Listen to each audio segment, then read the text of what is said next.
Hey everyone, welcome back to World of Wars, where we break down history's biggest conflicts and their lasting impacts. I'm Ashlyn. I'm James. And I'm Natalie, and today's episode is called Cold Wars, Threats of Mass Destruction. We're diving into how atomic weapons changed the world during and after World War II. Now, we have three main questions we hope to answer for you all. First, what were the key historical events and decisions that would lead to the development and deployment of atomic weapons during World War II? Second, how did the creation and use of atomic weapons affect the collective psychology of national leadership and populations living through the Cold War and beyond? And third, considering the historical impacts, how should the global community navigate the future of atomic technology? Let's start at the beginning. World War II saw the first, and so far only, use of atomic bombs in combat and war. The U.S. dropped the first bombs on Hiroshima and Nagasaki in 1945, but the development began long before that through something called the Manhattan Project. Yeah, the Manhattan Project was this top secret research program. It brought together top scientists like Robert Oppenheimer and Enrico Fermi to develop nuclear bombs before Nazi Germany could.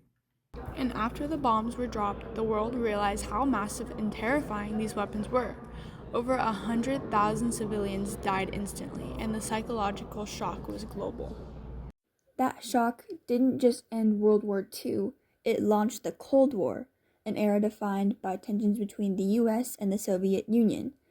No actual battles happened between them, but both had nuclear weapons, and both were ready to use them. And so the Cold War was all about mutual distrust, massive arsenals, and ideologies. Democracy versus communism, capitalism versus socialism, and underneath it all, the threat of total nuclear annihilation. Some of the most intense moments, the Cuban Missile Crisis in 1962, when the world came this close to nuclear war. The fear of sudden destruction affected everything, how people lived, what kids were taught in schools, even pop culture. People built bomb shelters in their backyards, governments ran duck and cover drills, and it wasn't just about military strategy, it got into the psyche of the entire generations. And so, where are we now?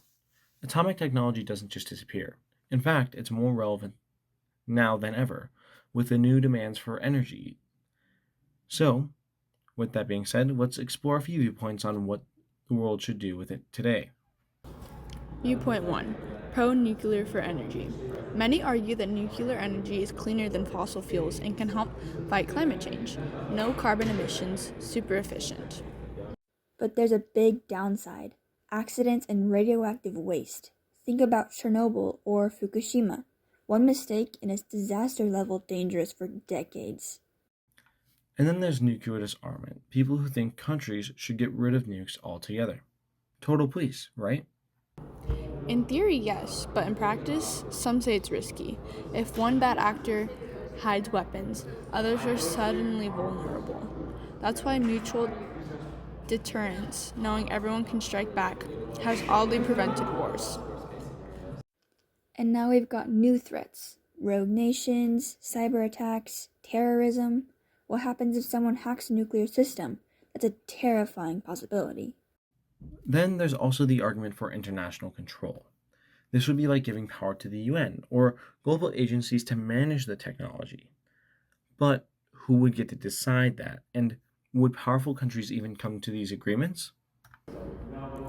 It's a tough question. The balance between safety, innovation, and power is fragile. Some experts call it a necessary evil. Others say that the risk outweighs any benefit. So what's the takeaway? Atomic weapons changed warfare, politics, and society, and they're still shaping our future.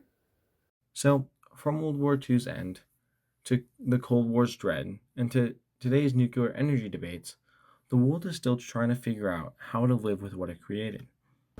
And maybe that's the real story here, not just how the bombs were built, but how humanity responds to the power to destroy itself.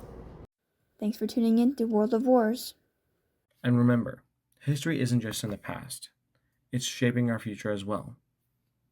Catch you next time!